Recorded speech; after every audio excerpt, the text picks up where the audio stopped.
that will bring us to my next question is, how much money did you start with? I ask this question because I want people to know that they can make this business work even if they don't have a lot of money to start with.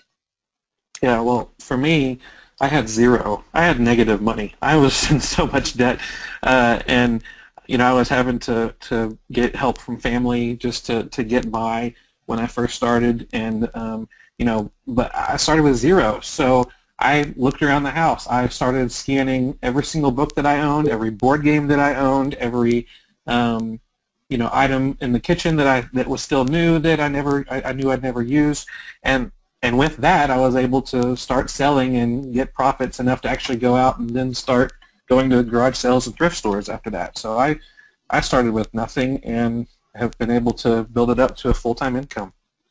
Right, and that's the cool thing too, because I remember when the first time I met you is because I was working with DEBRA CONRAD while she was doing her podcast, and she had you come on to talk about the board games, and that was you kind of drill down into that specific niche.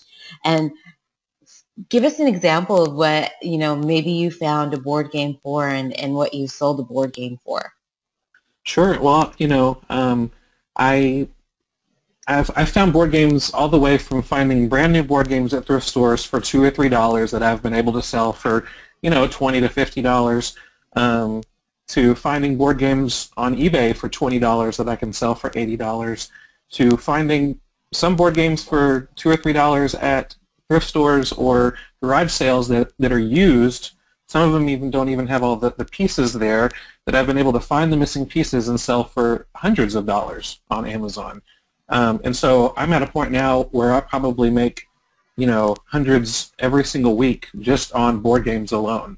And so I was on Debra's podcast talking about board games, and I love talking about them. It's a fun little niche for me. I love playing board games with my kids and with friends, and I love making money selling board games. So I loved it so much I decided to write everything I knew about it and put it together in a book, and so yeah, we have the Reseller's Guide to Board Games: How to Turn Play Money into Real Money.